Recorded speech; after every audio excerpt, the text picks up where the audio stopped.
అదే RTV app వార్తల్ని క్షణాల్లో చదివే అవకాశం ఉంటుంది. ఒక న్యూస్ పేపర్, ఒక టెలివిజన్ ఛానల్ మీ చేతుల్లో ఎప్పుడూ ఉంటాయి. అందరికీ నమస్కారం. సో ముఖ్యంగా అంటే ఈరోజు పెద్ద చెప్పడానికి ఏమీ లేదు, చాలా విచారకరమైంది.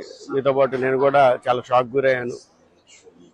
ఎక్కడో విదేశాల్లో వ్యాపారాలు చేసుకుంటూ ఎంతోమంది ఉపాధి కల్పించుకుంటూ నా వంతు నేను సమాజ సేవ చేసుకుంటూ అలా జీవితం చాలా సుఖ సంతోషాలు తెలిపోతూ ఉంది. అలాంటి నన్ను రాజకీయంలోకి రమ్మని పిలిచింది మీరే, ఎమ్మెల్యే టికెట్ ఎంపీ టికెట్ ఇస్తానన్నది మీరే.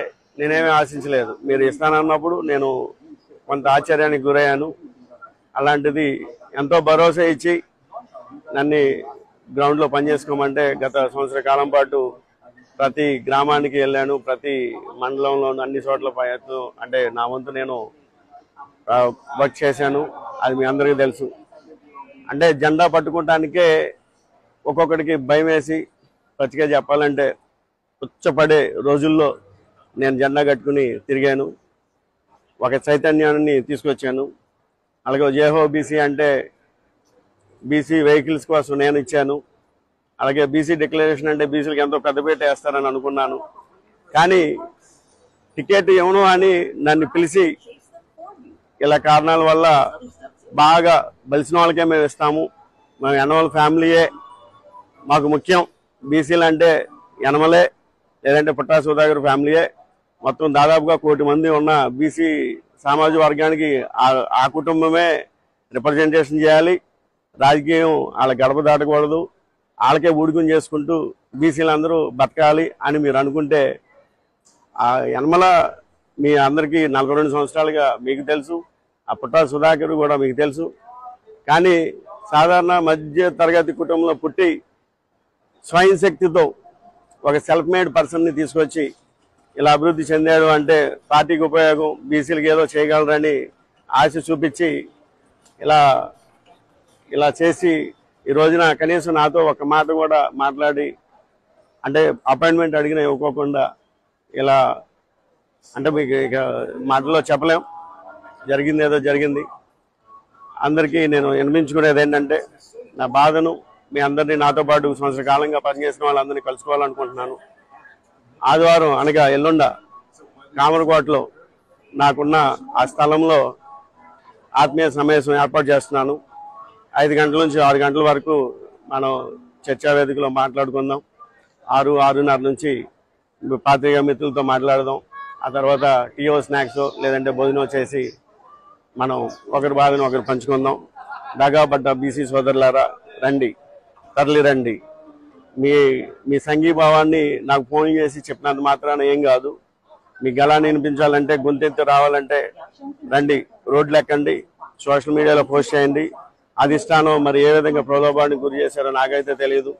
ఎప్పటికీ కూడా నాకు విజనరీ లీడర్ మీద నాకు చాలా నమ్మకం ఉంది. ఆ నాయకుల మీద కూడా నాకు ఎప్పుడు నమ్మకం ఉంది. కానీ నాతో పాటే ఉంటూ నా అప్డేట్లు తీసుకుంటూ యనమల రామకృష్ణ గారు కలిసినప్పుడల్లా ఎంతవరకు వచ్చింది, వాళ్ళు ఏమంటున్నారు, వీళ్ళు ఏమంటున్నారు అని నా విషయాలన్నీ తెలుసుకోండి, నా బడ్జెట్ ఎంతో తెలుసుకోండి, న్యాయానికే కుట్రలు పడి ఇవన్నీ చేస్తూ నన్ను ఎంత మోసం చేస్తారని నేను అనుకోలేదు. యనమల రామకృష్ణ గారు మీకు చాలా కృతజ్ఞతలు. అలాగే బీసీ కార్డు పెట్టుకుని మీ ఇష్టం సార్, మీరు ఇంకా మంచి పదవులు పొంది ఆ పదవుల్లోనే మీకు ఇప్పుడు కూతుర్లకి, రేపు అల్లుళ్ళకి, రేపు మనవలకి ఇలా అందరికీ మీరు ఇచ్చుకుంటూ పదవులు అనిపించేసేయండి సార్. బీసీలు అంటే ఇంకెవరూ లేదు సార్. ఆ గౌడ సమాజ వర్గం లేదు, నాయ బ్రాహ్మణులు లేరు, రజకులు లేరు, విశ్వబ్రాహ్మణులు లేరు, ఇంకా చాలా మంది ఇలా చెప్పుకుంటూ పోతే ఉన్నారు. వడ్డేర్లు ఉన్నారు, ఇంకా చాలా మంది ఉన్నారు. ఇక వాళ్ళందరి గురించి మనం మాట్లాడుకుందాం.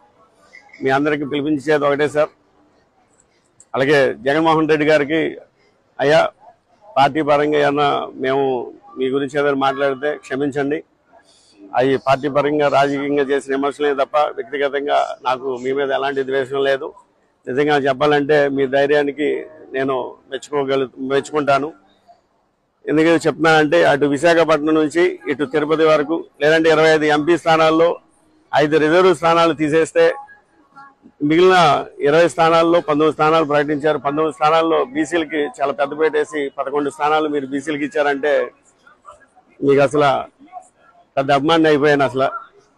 అలాగే మన తెలుగుదేశం ప్రభుత్వం చూస్తే అటు వైజాగ్ నుంచి అటు నెల్లూరు వరకు తీసుకుంటే ఏదారి నుంచి ఆధారికి ఓసీలకు ఇచ్చుకుంటా తూతూ మంత్రంగా ఏలూరు నాకు ఇస్తానన్నారు. ఇప్పుడు తీసుకెళ్లి ఎక్కడో కడపలో ఉన్న యాదవ్ని తీసుకొచ్చి ఇక్కడ ఉభయ గోదావరి జిల్లాలో రుద్దడానికి ప్రయత్నాలు జరుగుతున్నాయి. అది ప్రజలు ఏ విధంగా ఆమోదిస్తారు ఏంటనేది అది తెలుగుదేశం పార్టీ అధిష్టానానికి వదిలేస్తున్నాను. నేనైతే ఎలాంటి విమర్శలు చేయదలుచుకోలేదు, వాళ్ళ విజ్ఞతగా వదిలేస్తున్నాను. ఎందుకంటే నేను కష్ట నష్టాలు అన్ని భరించిన వాడిని, ఎవరు నాకు లేకుండానే నేను ఈ స్థాయికి వచ్చిన వాడిని. నేను అన్ని సావధానంగా తీసుకుంటాను, నా చిరునవ్వుతో ముందుకు వెళ్తానే ఉంటాను. ఎలాంటి బాధ వచ్చినా నేను అలాగే వెళ్తాను. మీ అందరికీ తెలుసు 2 నెలల క్రిందట, 2 నెలలు కాదు 1 నెల కిందట నా భార్య చాలా అత్యవసర ఎమర్జెన్సీ హాస్పిటలైజేషన్ అయితే నేను ఇక్కడ 2-3 రోజులు ఉంటే నా మీద వ్యతిరేక శక్తులు చాలా బాగా పనిచేసినాయి. అలాగే రీసెంట్లీకి 3 వారాల కిందట ఆపరేషన్ అయినా కానీ నేను వచ్చి చూసి వెళ్ళడానికి కూడా సమయం లేక పార్టీ కార్యకలాపాల్లో నిమగ్నం అయిపోయి పార్టీ కోసం రేయింబోగలు కష్టపడ్డాను.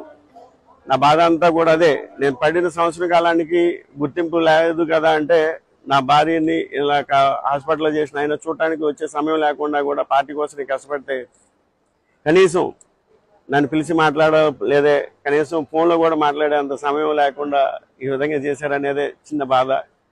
ఎనివే మిత్రులారా, మీరందరూ రండి. నాడు కామరకోట మన స్థలంలో కలుద్దాం. ఎస్ఆర్ పెట్రోల్ బంకు మీ అందరికీ తెలుసు, చెక్ పోస్ట్ దగ్గర మనకి ఉన్న సభా ప్రాంగణంలో కలుసుకుని మనం అందరం మరిన్ని విషయాలు మాట్లాడుకుందాం. మీ అందరికి ఒకటే చెప్తున్నాను, ఈ మీటింగ్ ఏదో పార్టీలని తిట్టేసో లేదంటే ఆన్లైన్లని తిట్టేసో సభ అయితే నేను పెట్టడం లేదు. నా బాధని మీతో పంచుకొని ఆ బరువు తగ్గిద్ది కొంచెం పంచుకున్న తర్వాత మీ అందరికి కృతజ్ఞతలు తెలుపుకుంటూ మరిన్ని వీడియోస్ కోసం ఛానల్ ని సబ్స్క్రైబ్ చేయండి. లేటెస్ట్ అప్డేట్స్ కోసం వాట్సాప్ ఛానల్ ని ఫాలో చేయండి. అండ్ లింక్ డిస్క్రిప్షన్ లో ఉంది.